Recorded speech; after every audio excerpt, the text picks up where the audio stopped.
I'm a lot taller than Eagle, that's for sure. Everyone is. Everyone is. He's enjoying Washington, Washington D.C.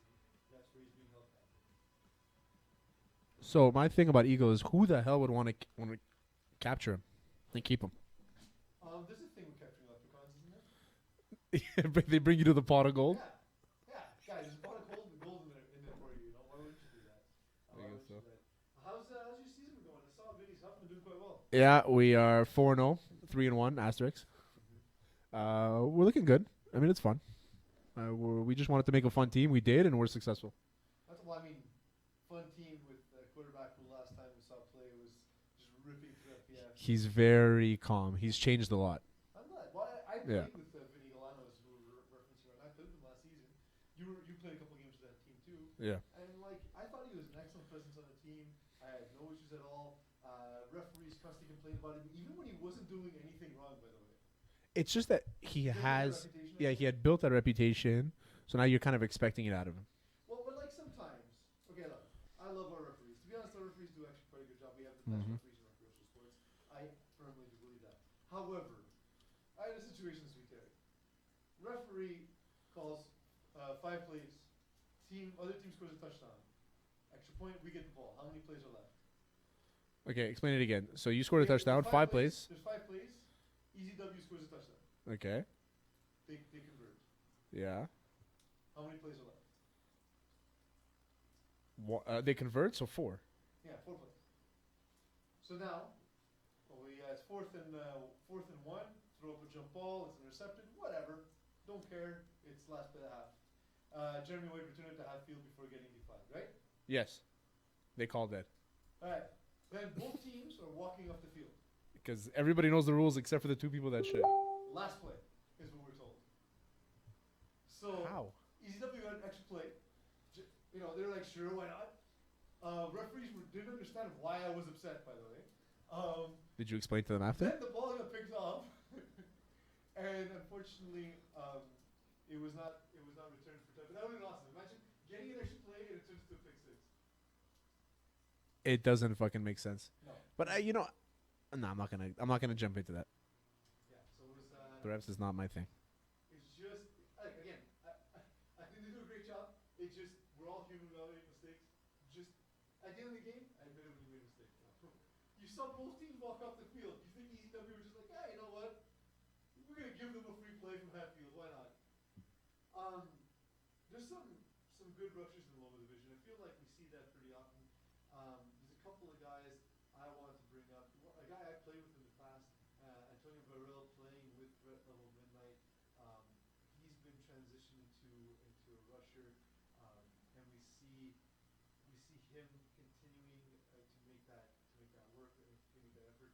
There's a dude. Is the funniest name. His name's Keenan Allen. Not to be confused with LA Chargers Keenan Allen and Gino DiPietro are up there.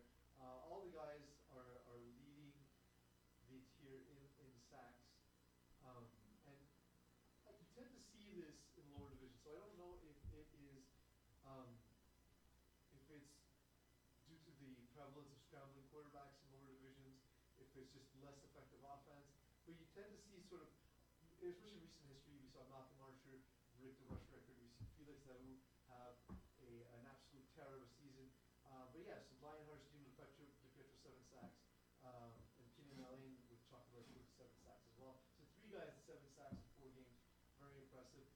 Terry, do you think these are guys who could transition and play rusher at a higher level, or is it just a factor of playing against guys who again play a more mobile style and perhaps don't have offenses as effective? So my theory on rushers is that if you could do it in the lower divisions, you can do it in the higher divisions. The reason for that is that every rusher. Be there, but you can still be effective. That's it. Every rusher has kind of developed through the lower ranks. If you look at the Julien Paiement is the best example. Zach Albert Gills, another good example. Chris Millard, another good example. Ryan Aridi, Hall of Famer, another good example. All these guys that played Div 1 all started in Division 4, 5, especially Julien Paiement.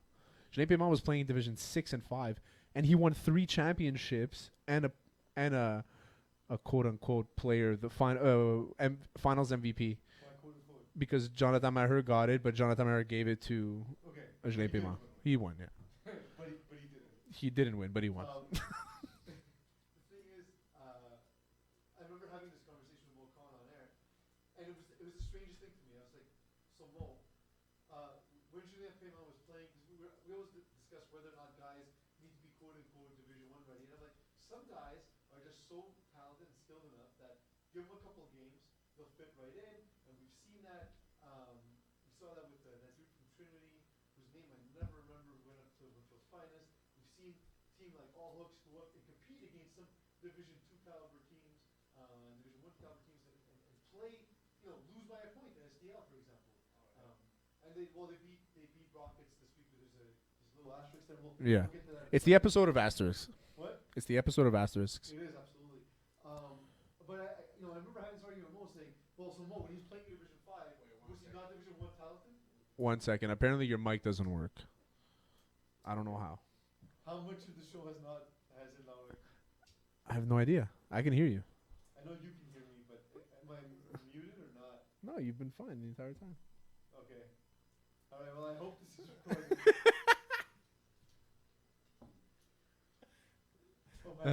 Take that mic.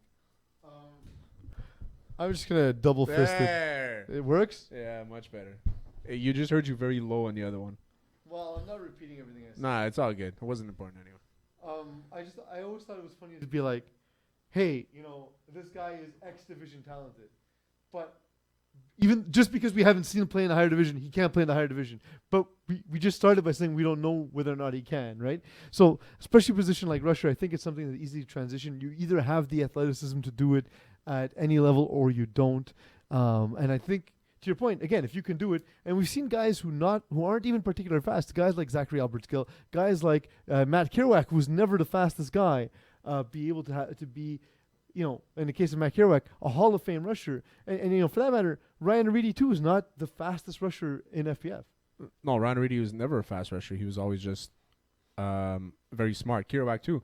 Kerouac's the best rusher to be able to get to Kevin Wyeth, who's considered the best quarterback in the NFL. In the NFL. Yeah, Jesus. in Flag Plus. So, I mean, at the end of the day, it's not how fast you are. And I've seen so many fast guys just kind of blow right by quarterbacks. I love fast rushers. But they're I take one step and they're 10 Oh, yeah, yards for a behind. guy like you kind of just move your hip and they're gone. Yeah. So guys like the guys that just named, like Chris Millard is a very fast player, but he comes at you quick and then he slows down. Julien Paiement comes at you quick, slows down. Kerouac gets into your lane. Ryan Reedy is very smart. He knows where to get the flag. Zach Albert Gill is not the fastest guy, very athletic. He just knows how to do it, and he makes a lot of diving sacks. So everybody has a different way of rushing.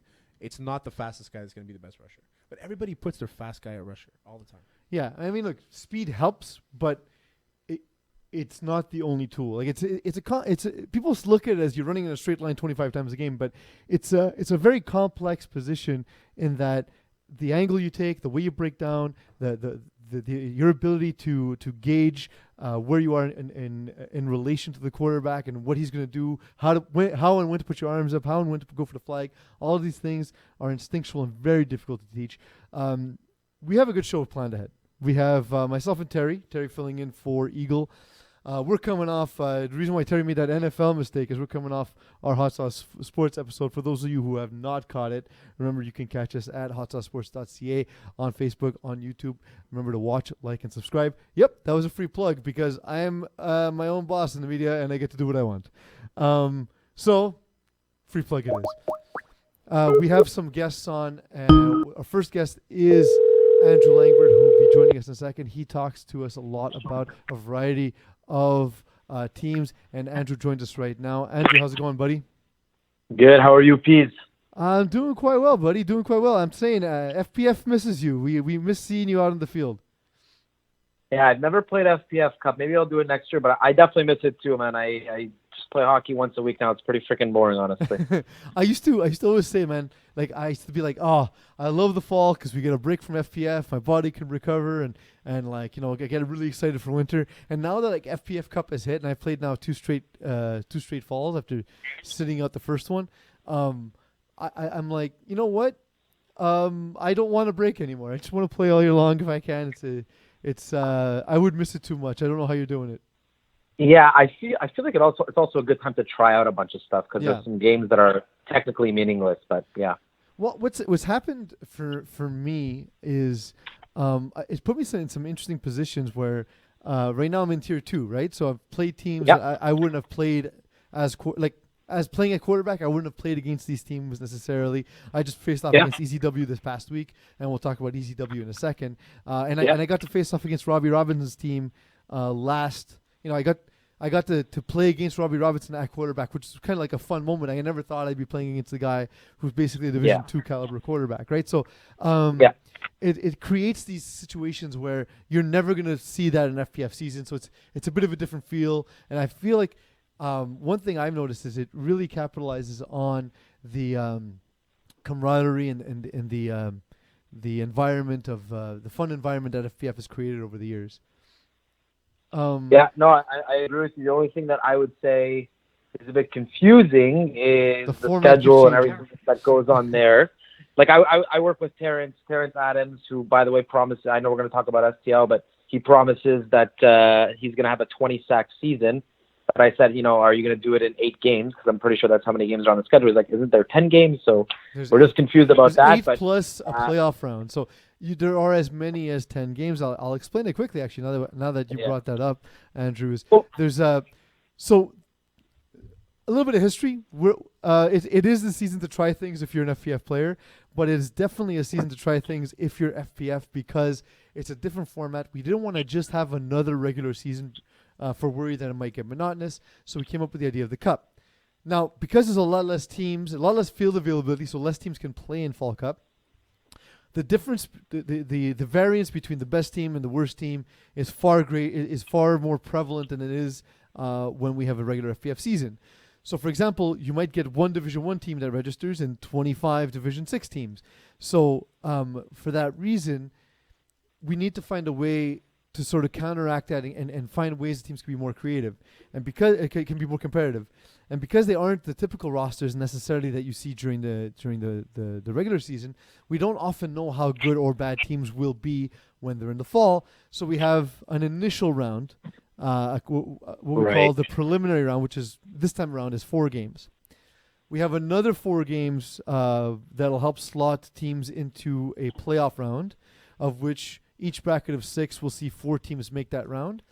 There'll be 1 playoff game and then a bowl cup final. So you can play a maximum of 10 games in the fall. Right. So it's 8 games with the ability to play up to 10. It is a little confusing, and our website doesn't allow for us to post projected schedules of X team versus Y or however would be represented in a way that people can see the future. Unfortunately, we came up with this idea after we came up with the website, so it's not built for what we want to do. But that's sort of to clear up a little bit of the confusion. I hope anyone watching that gets a clear picture. Those who do not understand it, feel free to contact us directly, and we'll be glad to explain it to you. I will be glad to send your emails to Simon Dagenet. Andrew, we talked a little bit about ECW a second ago. Yeah. I got to face them firsthand. I'm, first of all, very impressed by Jeremy White. As a quarterback, 77.6% completion percentage in the preliminary round. However, I'm here to say he's a cheater. Why is that, Peeze? So I want to know what you guys think about this. Because I've been on rules committee. I know there's no rule against this. This isn't particularly described as a fly guard. So he, while running, does this thing where he kind of squats down and ducks, and usually the rusher or tackler will miss him, and he'll just bounce back up and keep running. And it takes incredible athleticism. It looks impressive as hell when he does it. But when he does it, his arms kind of drop with him. So people are physically grabbing his arms where his flag used to be. So I don't know if we should term that flag guarding or not. It's the first time I've had to play against it, even though I don't play defense on that team. I saw the faces on my defense frustrated as all hell as he continued to break tackles left and right. So not technically against the rules, but what do you guys think about that? I'll start with you, Andrew, and then I'll open the floor to Terry, and we'll get to hear his thoughts on it as well. Just a little point about ECW before we get into Jeremy White more specifically on that duck move. Their offense is always insane. His numbers are always insane. Mm-hmm. He takes an insane amount of sacks. which he somehow makes up. But I know I played against them when I was on the process, and if they could just bring their D from like averaging 30 points a game against to like 22. I know that the other teams get a lot of possessions because they score so quickly, but if they can just ramp up their D a little bit, I think they'll become serious contenders because they have so much potential and they're so dangerous on offense, and it's an offense-driven league, right? Yeah, like come on, they allowed 39 points to Peeze.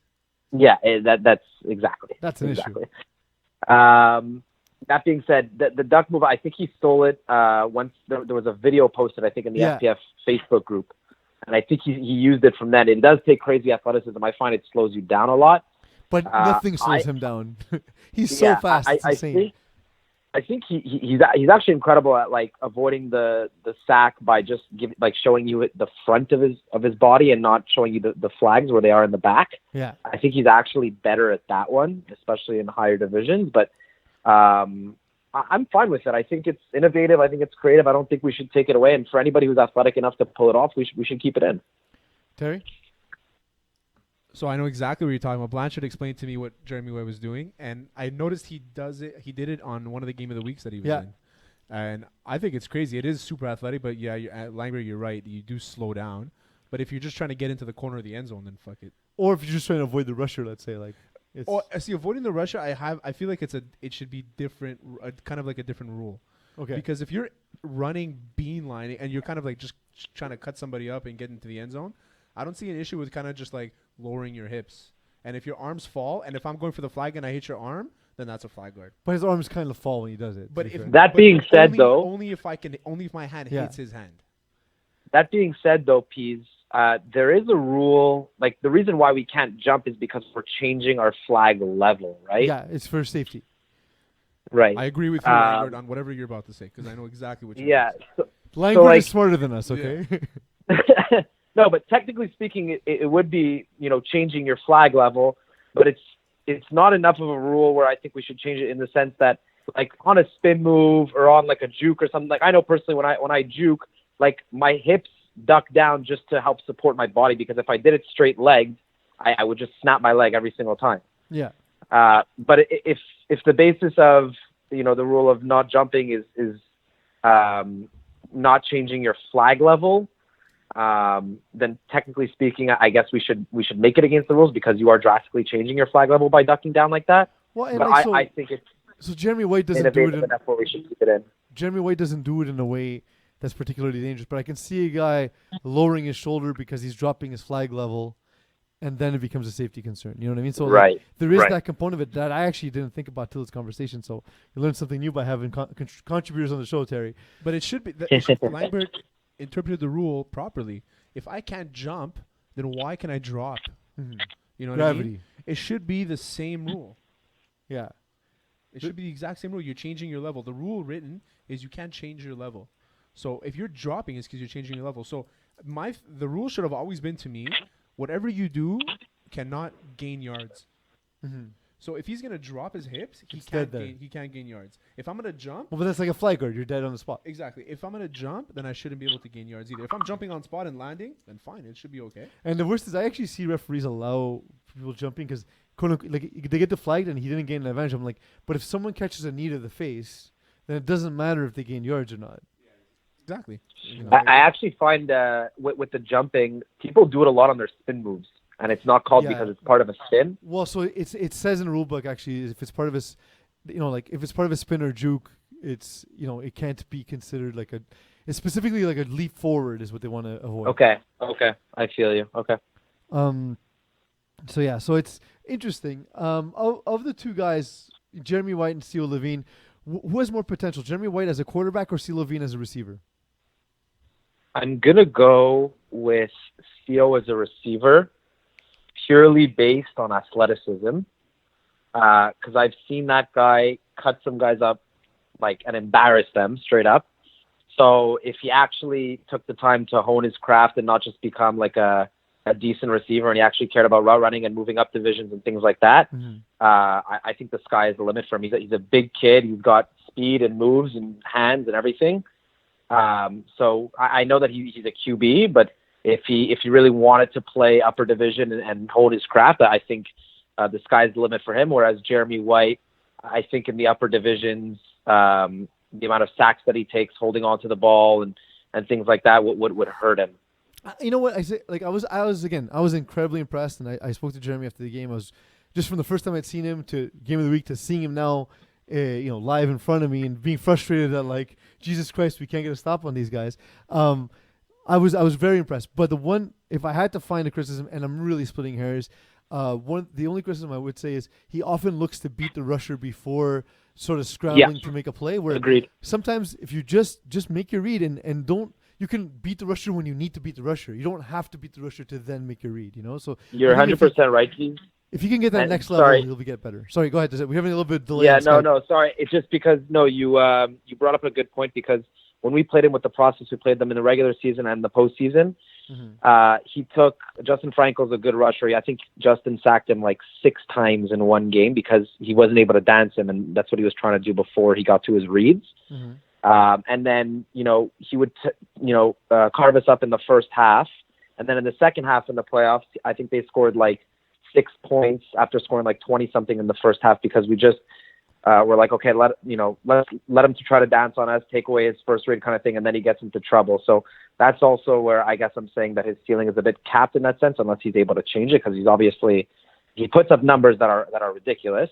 But that's where I just think CO can separate himself from Jeremy. It's not to take anything away from him, but I think CO Levine's ceiling, I can not necessarily right away, but if he wanted to, he could definitely play Division One as a receiver. Other than STL's only loss was a technicality. Terry the Rat Tam wrote into FPF and said, "Hey, Paul LaPierre wasn't allowed to throw a pass. Throw over the cap." I didn't do it. Terry the Rat Tam. No, it wasn't me. I swear, Eagle called me and he goes, "Eagle the Rat Tam." Yeah, he goes, you guys won. I said, how? He said, Paul Pierre threw a touchdown. I said, okay, we don't want the win. And he said, well, you have to have it. I didn't want it. I told him, because we're gonna end up in the high tier. Yeah. So I was like, I don't want to. We ended up going undefeated, but I didn't want that win. So Terry the Rat Tam complaining got the win. Who actually won that game? STL won the game by a touchdown. Okay. It was more than that, but no, you guys scored in junk time, no? Yes, no. The reason why is that Paul LaPierre threw a touchdown, and then we wanted to play our last play, so we played them. If we hadn't played them, they would have kept the W, from what Eagle told me, because it was the last play of the game. It doesn't matter. It didn't affect the game. Okay. So like he would have said, if it didn't affect the game, he's like, but by scoring that touchdown, they won by 11, and which is true. Yeah. That's why. Yeah. So. My question though, after all that nobody cared about, was other than week 1 where they faced a good team and it was Vinny Golano's return at quarterback and all that, but they faced Vinny's Huffman. Have STL truly been tested? We saw them on Game of the Week versus All Hooks. I think Junkyard Dogs are not a Tier 1 team regardless of where they finished. Well, they both All Hooks and Junkyard Dogs are falling into the lower bracket of Tier 1. Okay, they are falling into the lower. Okay, I thought they were in the top tier of Tier 1. Well, okay. All Hooks is 1 and 3. Terry, can you double check that link that Rob sent to see if Junkyard Dogs are in fact in the lower tier? I believe they're in the lower bracket. Okay, but either way, I mean, Vinny's Huffman, they technically beat them. I know it's a technicality, but and then with BYOB and Mathieu René, I mean, the guy's putting up crazy numbers. So yes, I think they were tested, and I think they're serious threats. I speak to Terrence. Sorry, Andrew, but JYD is in the upper half. They are in the upper half. Okay. Yeah. So yeah, I think that they are a serious team. Every year they're contenders. They've won, I think, Division 2 before. The core of the team remains the same with Jamie, Terrence, and Dylan and Seth, and I think that they should be taken seriously regardless of what tier they fall into, for sure. When I looked at the rosters at the beginning of the season, I thought STL was going to kill everybody. I thought so too. They've had a weak schedule. Mm-hmm. The one game that was a toss-up was against us, and they won technically. Well, but they also won by only a single point to All Hooks. I saw that game. It was a really tight game. Yeah, like very tight. And like they beat BYOB, but 52-49. Like it's Yeah. they haven't smoked a team really. I mean, they beat up on Junkyard Dogs, but Junkyard Dogs are probably like one of the lower caliber teams in this division. Sure. Like again, nothing against them; they're a very good team. It just We played them this week. We beat them by 4 points, and we had 6 guys only, but they played well. Well, I'm not saying they're a bad team. It's just that they're not. STL is what, like a borderline Division 1 caliber team. This version of it, anyway. This version is a Division 2 team. Would they fit Division 2? They would fit in Division 2. Okay, so fine. Still, Junkyard Dogs are not a Division 2 team, right? So no. Then at that point, that team is the only team that really was no challenge for them. So, do you think it's something that they can iron out, or do you think it's something that'll plague them as they face harder and harder competition moving forward? I think they've been there. It's not like they're an inexperienced team. I mean, it's very rare to be an inexperienced team in higher tiers, but they definitely have the roster to, face adversity and play tougher competition. Obviously, a lot of it hangs on Dylan Taylor and what he looks like in those games. But if he's on, I mean, they're nearly impossible to stop. Yeah, that's true. Team Ethnic has added Ben Lawler to the roster in the past couple seasons. He's been a hell of a find. Andrew, you play quarterback. What is it schematically that makes him so effective? From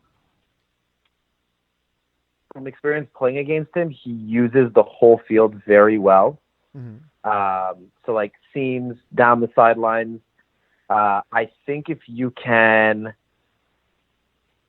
take away the deep balls, he doesn't really throw short. He really uses intermediate, like deep ins or seams and flies on the outside.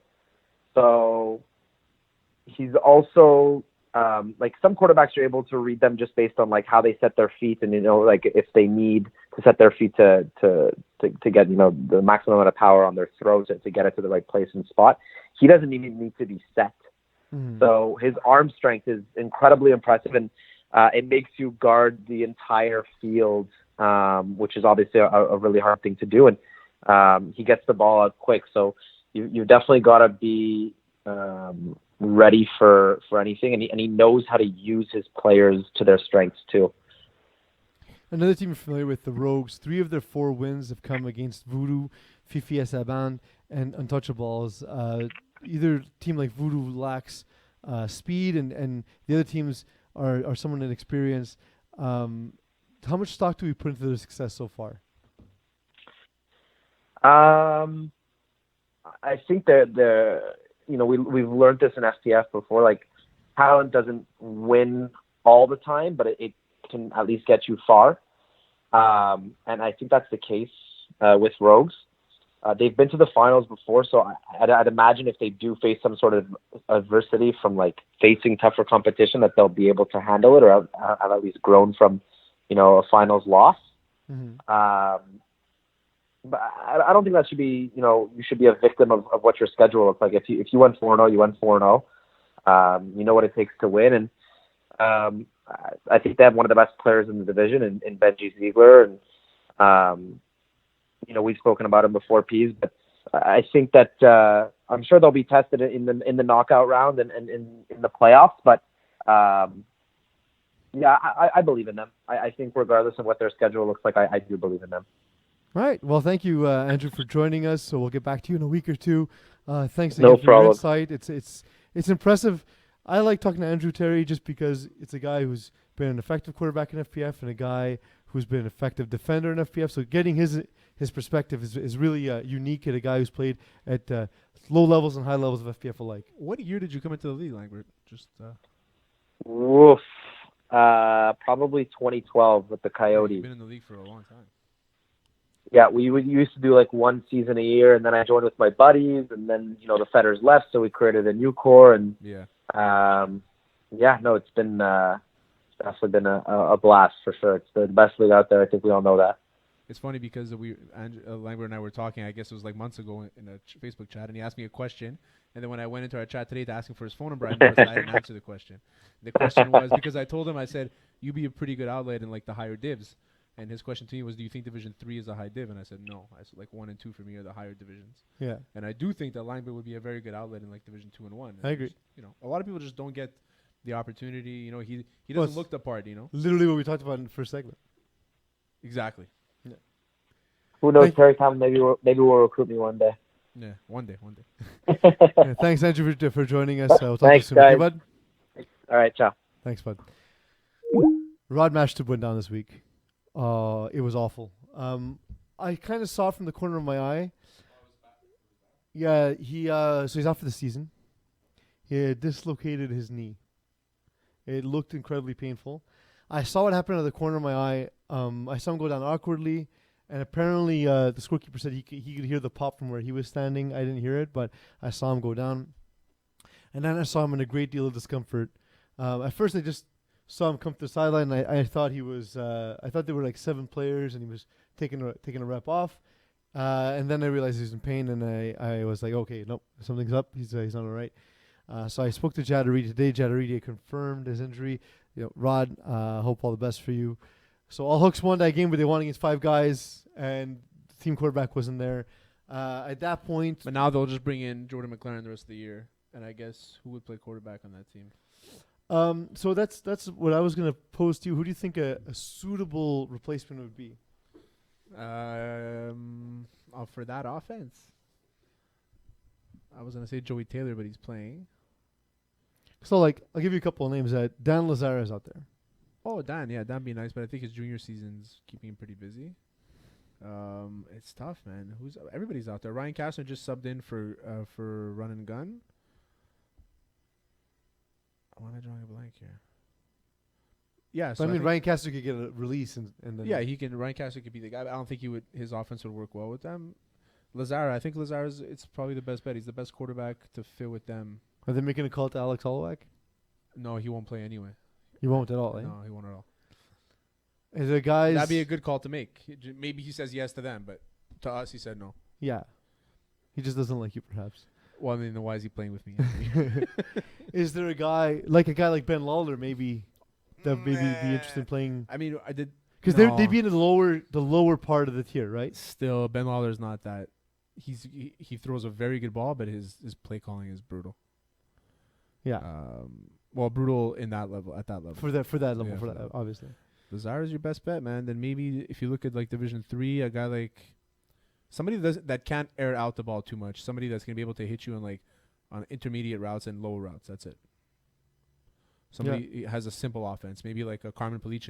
Fred Vienn's already playing as well. Fred Vienn's playing. Paul LaPierre would actually be good, but he's playing. Yeah. Those are the guys I would think of for now. So if you had to pick someone stylistically though, who would be the guy? Lazara. Because Lazara, you don't think that the lack of refinement, because that Dan's used to playing with sort of guys who are fast. No, but he would be able to use Theo Beculus so well. That's fair. Theo Beculus to me is one of the best players in this league. He would use him so well. And Jad too. He's already had a relationship with him. Jad's also. He's had a relationship with Sam's on the team. It'd be tough. Oh, Jad's injured too.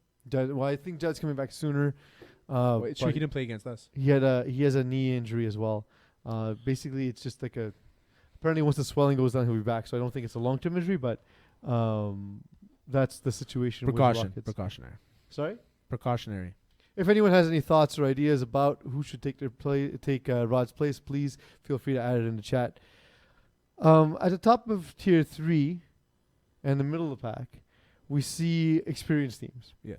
And at the bottom, we see less experienced teams. So teams like Trailer Park Boys, who started last fall, are now at the top, where other teams like FPF Bound, for example, that we just talked about with Andrew Langbird, 1 and Niners, just a lot of the newer talent. So I'll give you some of the newer talent that we're talking about right now, like FPF Bound, Untouchables,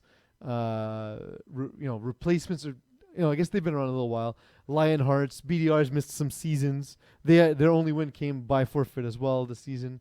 But then like teams like the Rogues, Honey Martin, Trailer Park Boys, and those teams are familiar. Llamas Pajamas started last fall as well. Fed Level Midnight with Joe Lemieux as quarterback are a familiar team. Terry, is fall now the hardest season? It used to be that spring was the hardest season to integrate into. Is fall now by far the hardest season to integrate into? Yeah, because you don't know where you're gonna get placed, right? So you don't know where you're gonna end up. You try to make a team that's gonna be competitive, but you don't want to be too competitive because you don't want to play ahead of you don't want to punch outside your division. So it's a lot. It's very tough to kind of get into the groove because you're playing 4 games right away, and then you have a complete new set of schedule. So it kind of throws you off. So yeah, it's tough. It's the toughest season for sure. Yeah, it's been pretty interesting. But I will say, like, you look at teams that were formed around last fall. And again, the ones that come to mind most immediately, Llamas Pajamas and I believe Trailer Park Boys are the only two. And I think actually Los Bandidos might have been formed in the fall as well. We see immense improvement from these teams. I'm kind of curious to see how that top bracket will shake out because Threat Level Midnight has, in my mind, the best quarterback of the bunch. Joe Lemieux is at one point a Division 4 quarterback, has somehow sort of like played his way down into Division 6, and now is in Tier 3 for the fall season. I have a hard time seeing, as much as Ben Reed has improved, for example, as much as Llamas Pajamas as an overall team and their athleticism improves me. It impresses me. I don't see a team that has the quarterback to compete with Threat Level Midnight for the rest of this competition. Except for maybe Frank K. Frank K, yeah. So Threat Level Midnight is, I agree with you. I don't think they're a Tier 3 team. Yeah. You know what I mean? But they got placed there, so they're gonna end up moving up to their caliber. But they're they don't move up. All because Tier 3 stays in their every tier stays there contained with themselves, but the tiers split as higher. Because now you can play on multiple teams, so you can't switch tiers, right? Okay. So they go into a higher bracket, so that the tier gets reduced from 20 teams to 12 teams. So they gets reduced to a bracket of 6 teams. So nobody's eliminated yet. No one's. Everybody still gets. The eliminations will happen after the qualification round. Everybody still gets 8 games. Yeah, because then that's where we decide where you qualify for the playoffs. It makes sense now, Yeah, well, that's it. That's the point of today's show. We're trying to educate the people. And one guy who's been helpful with educating, especially lower divisions, is a guy we're going to have on next on the show. Stefan Berardi is set to join us in a second. But in the meantime, Terry, while you're getting Stefano on, other than Threat Level Midnight, do you see anyone who can challenge them in Tier 3? Or should I keep filibustering while you get the call? Okay. While I'm calling him. So I'll pause to the question. Because I look at a team like Les Augiers. To me, Les Augiers are playing above their level of competition. And then I look at a team like Rogues. We talked about Rogues again, all that speed and so on and so forth, but perhaps lacking. How does nobody know what to do when the call goes through? The call's not in. Only you can hear. Only I can hear him. Okay, great. I wish I would have known that, Terry. I thought this is the process. Yeah. Eagle sends me a message. He goes, mute it. Nobody can hear him except for Peeze. Eagle also never explained it to me. Okay. How's it going, Stefano? Not bad. Yourself? Stefano Berardi now joins us on the DAZN call line. Good, man. I'm doing good. How's your evening been so far? Not bad. Can't complain. Can Terry hear me? Terry can hear you. Yes, I can hear you. Terry, I'd like to call you a coward. Yeah. Nice. For not challenging me in Madden 20. No, I refuse to play you because you refuse to acknowledge your level. You keep on saying, I suck at Madden, I suck at Madden, I suck at Madden. You clearly don't suck at Madden. He beat me in the playoffs last season. He does not suck at Madden. He keeps on saying, me, I suck. Yeah, I do. Very good East and Italian accent. Like I teleported to RDP. Well done. I took over their accent, and I just spoke to Stefano so he can understand. You are now our leader. I am now your leader. Now our leader. And you feel better, don't you? I feel freaking great, man. Steph, of course. You said Italian, nothing better. Steph, Nick Schaefer of Man Goose, formerly Baby Sharks and Flamand Food teams we've been familiar with doing the podcast in the past couple of seasons. They've improved dramatically. What do you attribute his success? Honestly, I feel like Nick Schaefer, he learned from when he started out. Because when he started out, he used to always go deep and used to force throws. And now he seems to keep calm.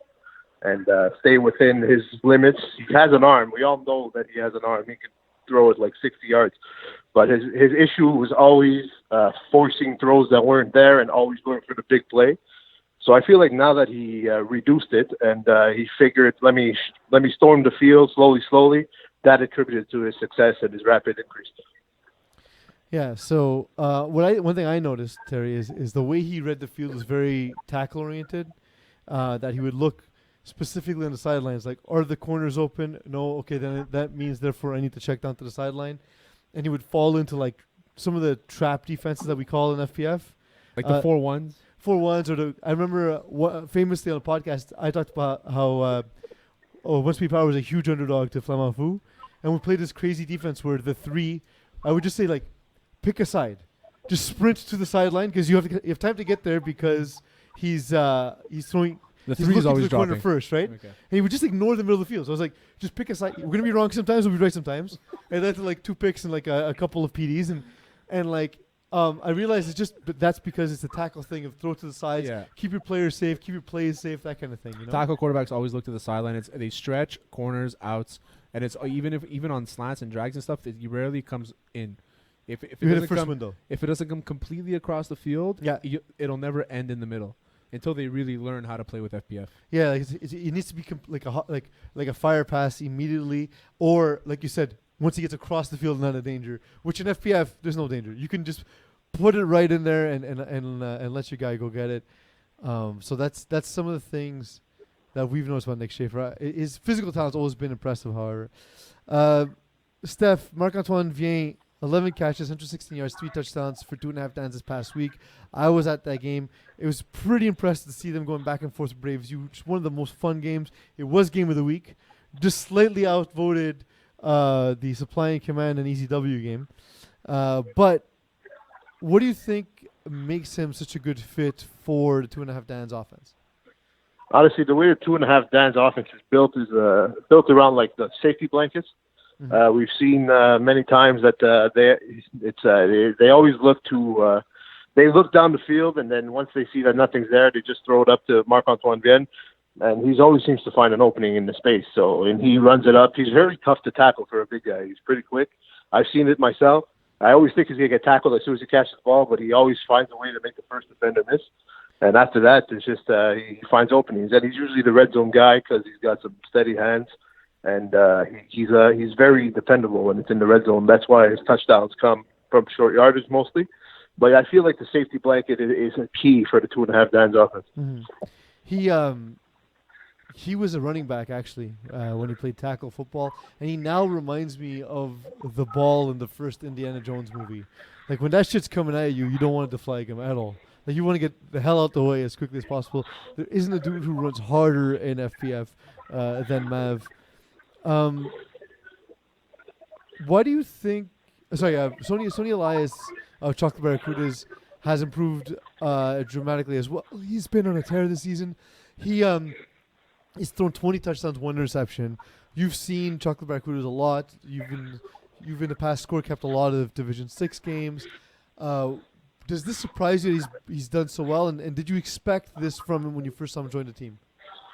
Well, to be honest, yes, I have seen them in Division 6, and he seems to have adjusted nicely to that level of competition. So I feel like he's a bit above that kind of tier as we speak right now. But honestly, when he started off, it was tough. He didn't really understand FPF quarterback mechanics and such, and he wouldn't really read the defenses that are usually not that strong in the lower tiers or divisions.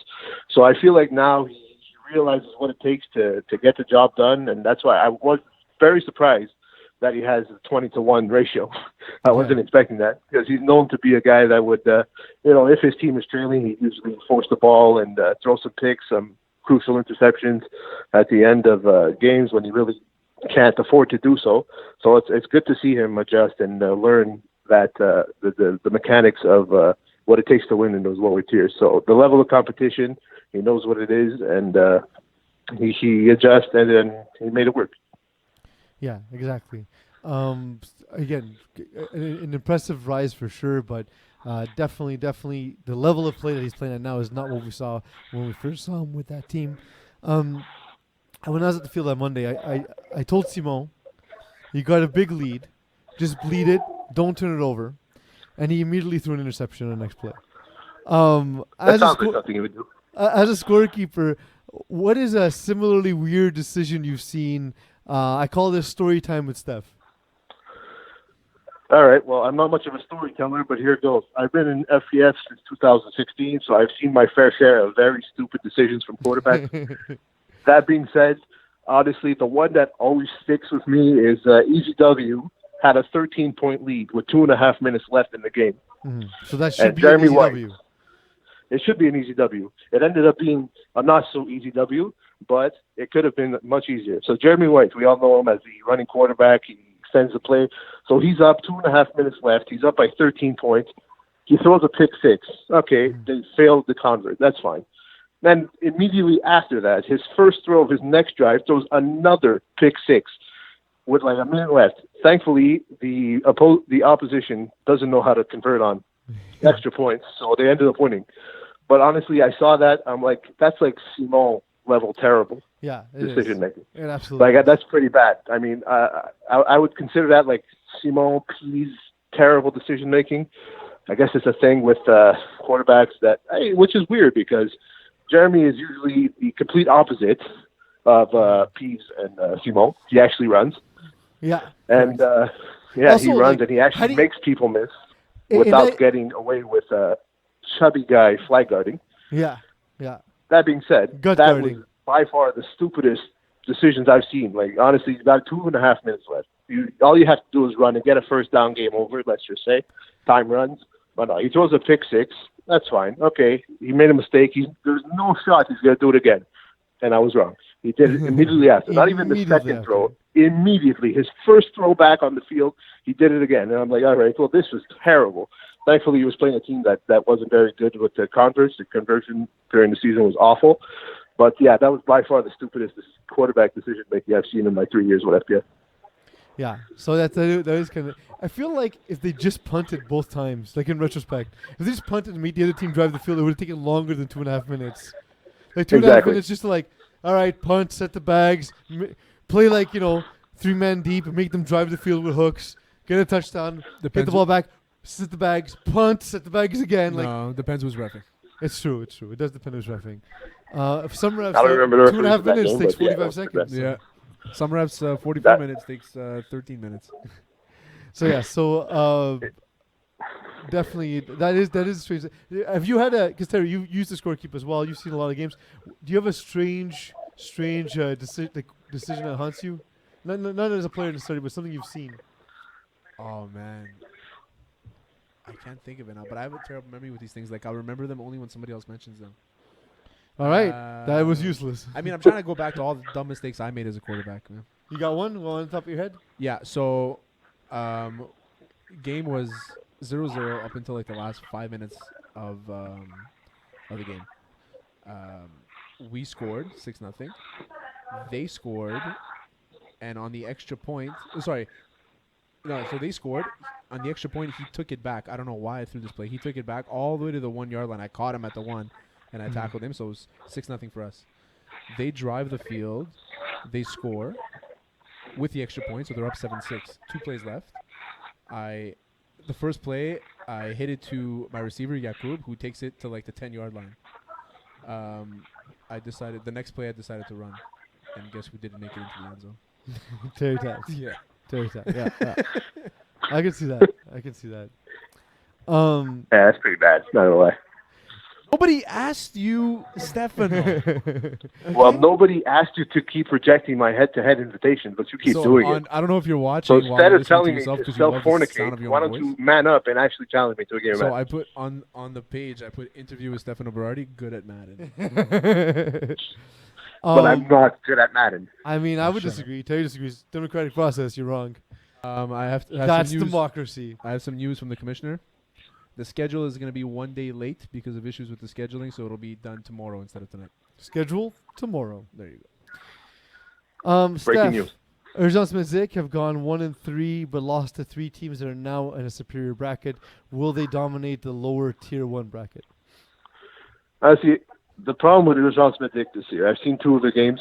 and they're always short-manned. So their record doesn't speak for their level of talent on that team. So I feel like now that they are in the lower bracket, it seems like it was a plan all along for them to, let's tank. Well, they were one of the teams in either the first Fall Cup or the second one that got screwed with a.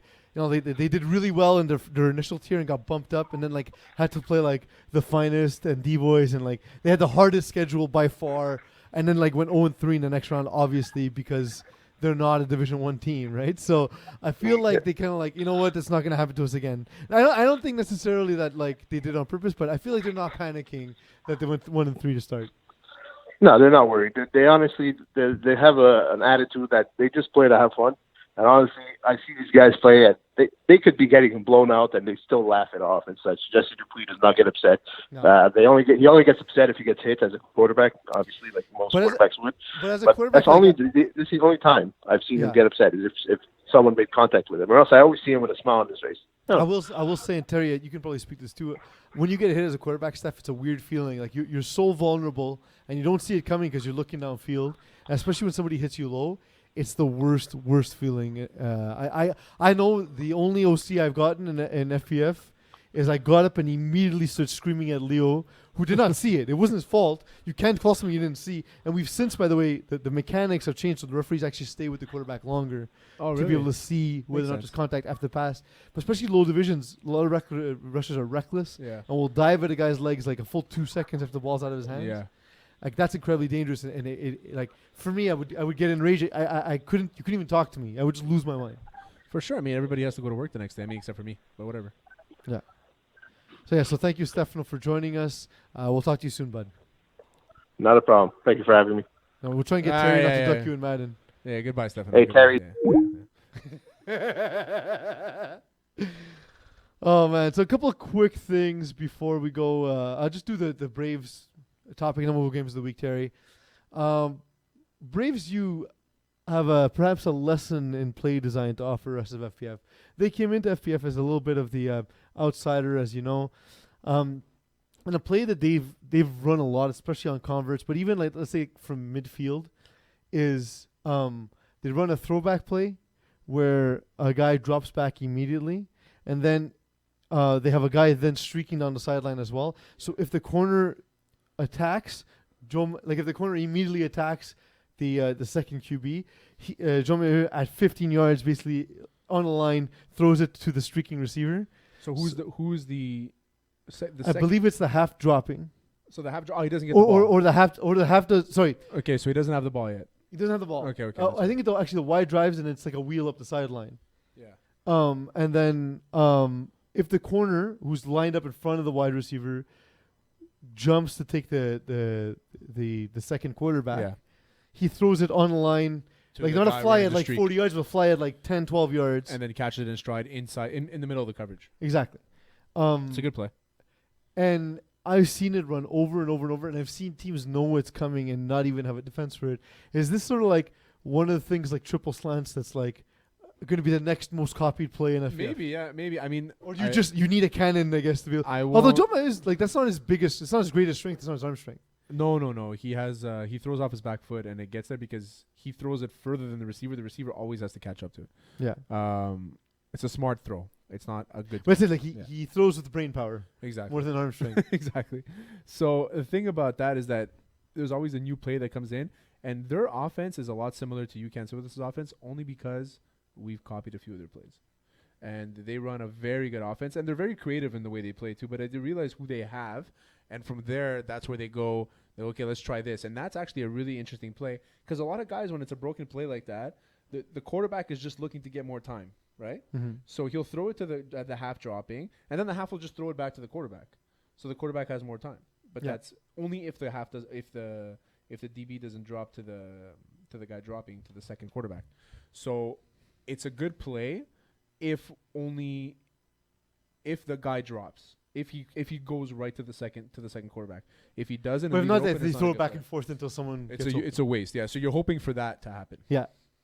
So do teams just have to not send a second rusher? No, you have to all the time. So then what do you do? How do you defend it? You just have to make sure that you're playing a cover 3 so you can see the entire. But they'll only like my guess is they run it knowing like. Or what you do is you lock up man to the guy to the wide out.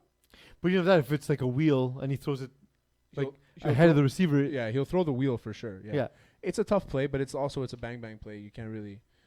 It won't work 3 times in a row, so it's only going to work. No, in dire it's like a situations, yeah. specialty play that That's it. they'll run, let's say 3 to 5 times a game. Like, have you seen this run against you guys? I don't think so. Playing against Braves? Not that I know of. I noticed it twice this season. I don't know if it's like new to fall. Maybe it's because they're playing with different people. They're trying to change things up. I don't know. Could be.